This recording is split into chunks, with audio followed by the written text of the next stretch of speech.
Assalamualaikum warahmatullahi wabarakatuh. Hari ini kita mau belajar tematik tema 5 subtema 2 pembelajaran 3 sama 4 ya, di halaman 87. Nah, kita lihat nih Nak, di pembelajaran ketiga. Tahukah kamu bahwa ada juga wirausaha di bidang olahraga? Iya, bagi mereka yang memiliki keterampilan dan minat, banyak juga peluang usaha di bidang olahraga nih Nak. Kayak penjual alat-alat olahraga. Nah, di sini ada pembelajaran langkah awal dalam senam irama. Di sini belajarnya sama Pak Iwan ya. Nah, di sini juga nih. Kita langsung masuk ke halaman 91. Di halaman 91, berolahraga secara teratur baik untuk kesehatan kita. Tahukah kamu bahwa ternyata medan magnet juga berpengaruh terhadap kesehatan? Nah, kita lihat nih, Nak. Manfaat magnet untuk kesehatan sudah dikenal sangat lama. Masyarakat Tiongkok, India kuno telah membuktikan bahwa penggunaan batu yang menghasilkan magnet dapat mengatasi berbagai penyakit. Mereka sudah mengenal hal tersebut terlebih dari 2000 tahun yang lalu. Tapi nggak semata-mata magnet kulkas kalian tempelin ke badan ya Nak. Nah di sini kita lihat nih. Masih ingat nggak kamu tentang jenis-jenis dan sifat magnet yang kemarin? Ada magnet ladam, ya kan? Ada jarum, ada batang. Sifat-sifatnya apa aja banyak kan? Nah, di sini ada benda magnetis dan non magnetis. Nah, kalau yang magnetis itu bisa ditarik sama magnet, kalau non magnetis ya nggak bisa ditarik. Biasanya kalau yang magnetis itu terbuat dari logam juga kayak besi ya. Terus di sini disuruh diskusi jenis-jenis sifat magnet yang saya ketahui. Ini kan kemarin udah ya Naya kita lewat ya.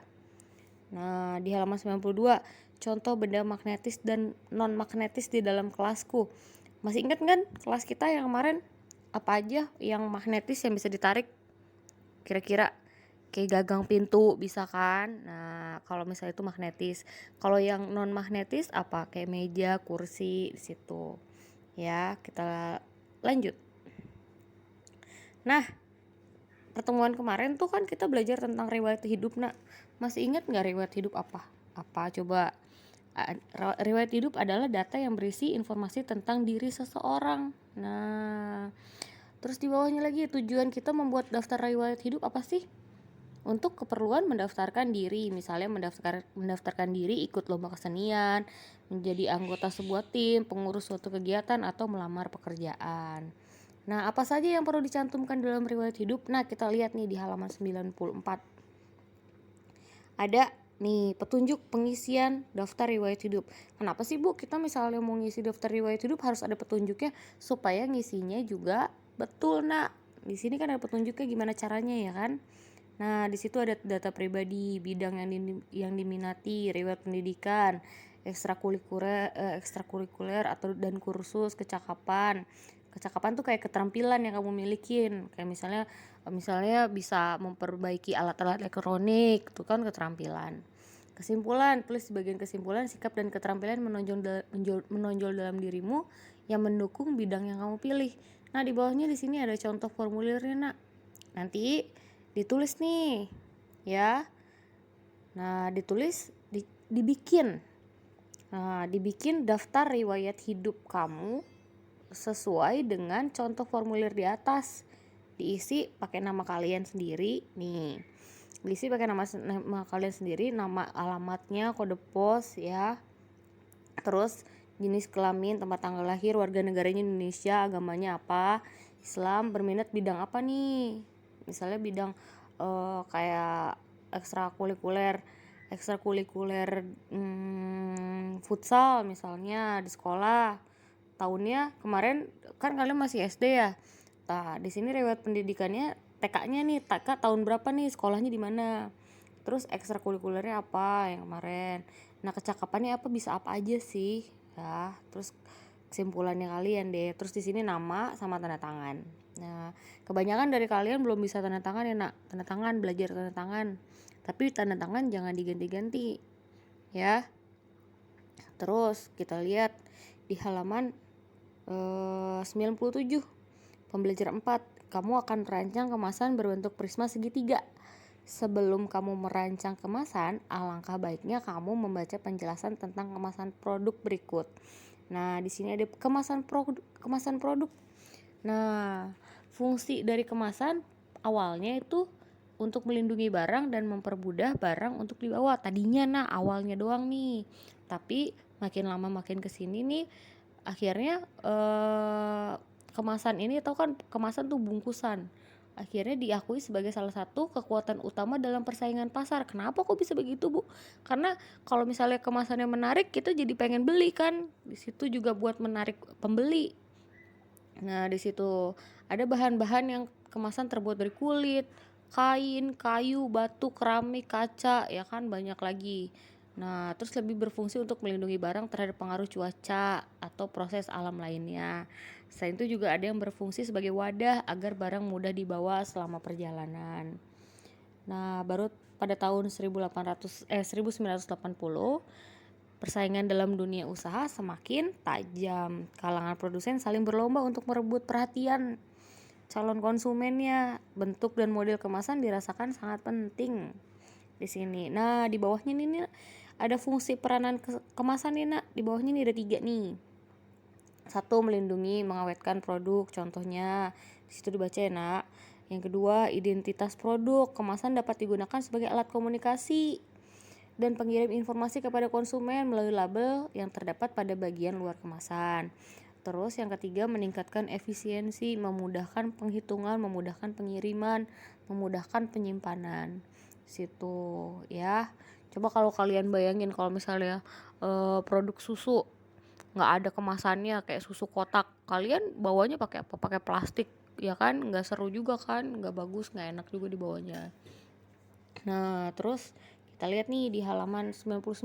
Nah, nanti ini kita kerjain ya. Di halaman 99 tadi fungsi kemasan apa sih? 3 fungsi utamanya tadi apa sih? 3 kan?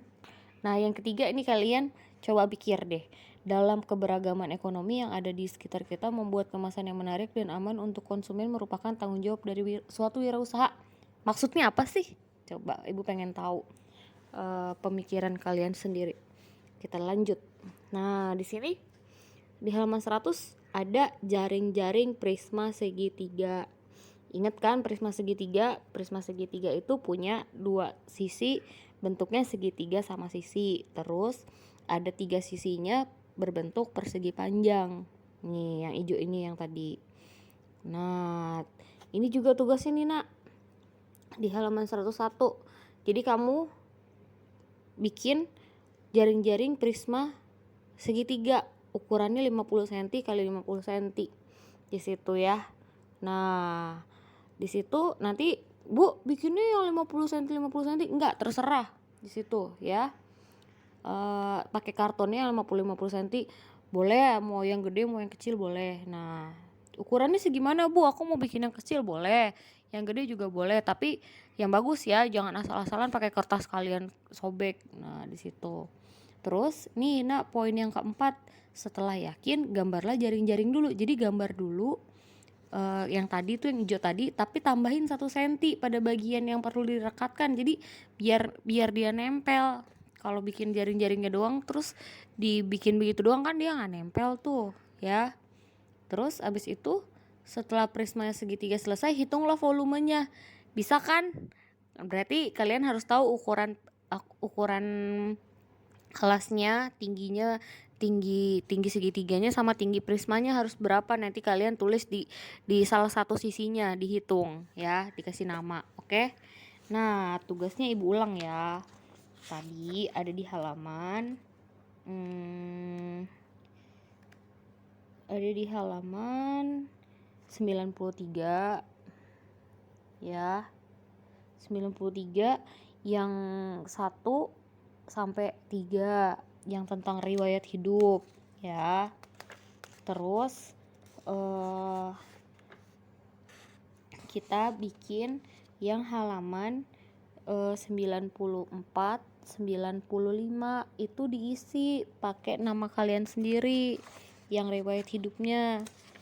Terus ada di halaman 99 1 sampai 3 juga ya. Terus yang terakhir kita bikin prisma, buat prisma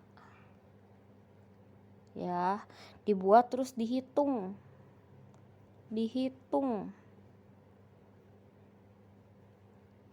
volumenya.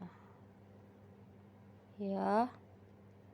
Bu, ini dikumpulinnya kapan? Hari Selasa depan ya. Sekalian sama tugas yang 2 minggu yang besoknya. Oke? Jangan lupa kerjain ulangannya dulu pagi-pagi, terus baru kerjain tugas yang ini ya. Nah, selamat mengerjakan. Assalamualaikum warahmatullahi wabarakatuh.